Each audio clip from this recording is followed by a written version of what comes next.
ఎర్రచందన పరిరక్షణకు 2014లో తెదేపా అనుసరించిన వ్యూహాలు, ఏర్పాటు చేసిన వ్యవస్థలన్నీ గత 5 సంవత్సరాల కాలంలో వైకాపా ప్రభుత్వం నీరుగార్చింది. దీంతో అరుదైన వృక్ష సంపదతో విరాజిల్లుతున్న శేషాచలంలో ఎర్ర దొంగల ఆగడాలకు అడ్డే లేకుండా పోయింది.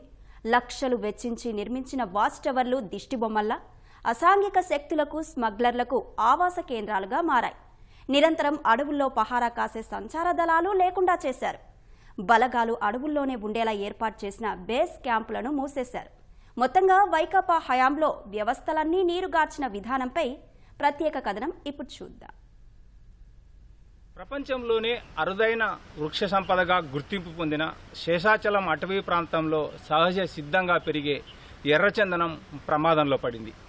గడిచిన 5 ఏళ్ల కాలంలో అధికార వైకాపా నేతలు అధికారుల అండదండలతో ఇష్టారాజ్యంగా, యథేచ్ఛగా, అక్రమంగా కొట్టి తరలించడంతో ఇప్పుడు శేషాచలంలో అరుదైన వృక్షజాతిగా గుర్తింపు పొందిన ఎర్రచందనంపై గొడ్డలి వేటుగా మారింది.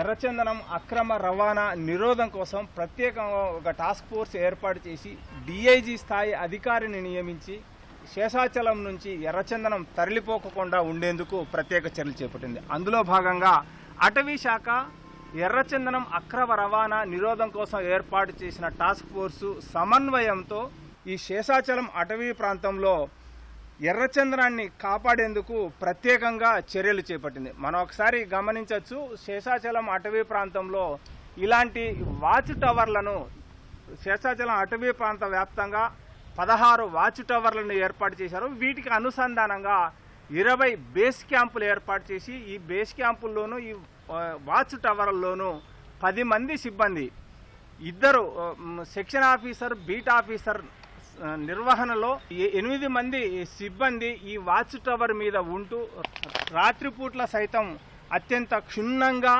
కనిపించేందుకు వీలైన బైనాక్యులర్స్ను వినియోగిస్తూ ఎగువ ప్రాంతంలో, ఎత్తైన ప్రాంతంలో ఉంటూ శేషాచలం అటవీ ప్రాంతంలో ఎర్రచందనం తరలించేందుకు, దొంగగా నరికేందుకు ప్రవేశించిన స్మగ్లర్లను రట్టు చేసేందుకు ఈ వాచ్ టవర్లు ఏర్పాటు చేసి ఈ బేస్ క్యాంపులకు, ఈ వాచ్ టవర్లకు అనుసంధానంగా ఉంటూ బేస్ క్యాంపుల్లో ఉండే ఉద్యోగులు ఈ వాచ్ టవర్ల దగ్గరకు వచ్చి వాచ్ టవర్లలో విధులు నిర్వహించేవారు. వాచ్ టవర్లలో విధులు నిర్వహిస్తున్న వారిని తిరిగి బేస్ క్యాంపులకు పంపి అక్కడున్న వారు తిరిగి వారిని రిలీవ్ చేసేందుకు వీలుగా ఇక్కడ 2014 నుంచి 19 వరకు ఏర్పాటు చేసిన సమయంలో ఈ వాచ్ టవర్లు ఉపయోగపడేవి. ఇది ఈ వాచ్ టవర్ల పరిస్థితి. అదేవిధంగా మనం మరో ప్రాంతానికి వెళ్తే, ఇప్పుడు మనం శేషాచలం అటవీ ప్రాంతంలోని మంగళం సమీపంలో ఏర్పాటు చేసిన ఈ వాచ్ టవర్ దగ్గర ఉన్నాం. ఇలాంటి వాచ్ టవర్లు శేషాచలం అటవీ ప్రాంతంలో చాలా ప్రాంతాలలో 16 ఉన్నాయి.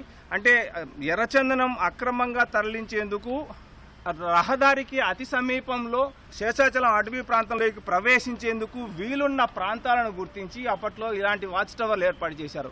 కానీ వైకాపా అధికారంలోకి రావడంతోనే ఈ వాచ్ టవర్లు కాస్త దిష్టిబొమ్మలుగా మారిపోయి ఇక్కడ పని చేయాల్సిన సిబ్బంది ఎవరు ఇటువైపు వస్తున్న పరిస్థితి లేదు. గతంలో ఈ వాచ్ టవర్ల వద్ద విధులు నిర్వహించిన సిబ్బందిని కూడా పూర్తి స్థాయిలో తమ వ్యక్తిగత అవసరాలకు వినియోగించుకున్నారు. కొంతమందిని డ్రైవర్లుగా మార్చేశారు, మరికొంతమందిని అధికారులకు సంబంధించి వారి ఇంటి వద్ద పనిచేసే పని మనుషులుగా మార్చేశారు.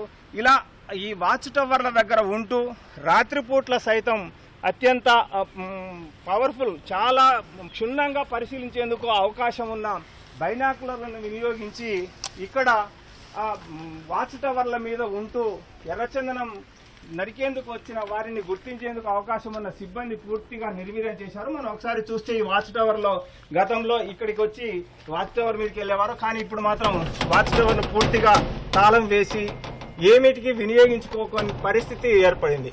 ఈ కేవలం ఈ వాచ్ టవర్కు మాత్రమే పరిమితమైంది కాదు, శేషాచలం అటవీ ప్రాంతంలో ఉన్న 16 వాచ్ టవర్లది ఇదే పరిస్థితి. ఈ ప్రాంతానికి వాచ్ టవర్లో విధులు నిర్వహించేందుకు, శేషాచలం అటవీ ప్రాంతంలో అక్రమంగా తరలిపోకుండా నరికేందుకు వస్తున్న స్మగ్లర్లను నిరోధించేందుకు ఏర్పాటు చేసిన వాచ్ టవర్ల పరిస్థితి ఇలా ఉంటే, బేస్ క్యాంపులు అయితే అసలు పూర్తిగా తొలగించేశారు. బేస్ క్యాంపులన్నింటినీ ఎన్డీఏ ప్రభుత్వం అధికారంలోకి వచ్చాక సాంకేతికతను వినియోగించుకోవడంతో పాటు ఎర్రచందనం అక్రమ రవాణా నిరోధాని కోసం ప్రత్యేకంగా చట్టాలు సైతం చేస్తామని ప్రకటించిన నేపథ్యంలో 2014 నుంచి 19 వరకు ఎలాంటి చర్యలు చేపట్టారో ఒకసారి సమీక్షించుకొని తిరిగి అంతే స్థాయిలో ఎర్రచందనం అక్రమ రవాణా నివారణకు చర్యలు తీసుకోవాల్సిన అవసరం ఎంతైనా ఉంది. కెమెరామెన్ భాస్కర్తో వి నారాయణప్ప, ఈటీవీ న్యూస్, శేషాచలం అటవీ ప్రాంతం నుంచి.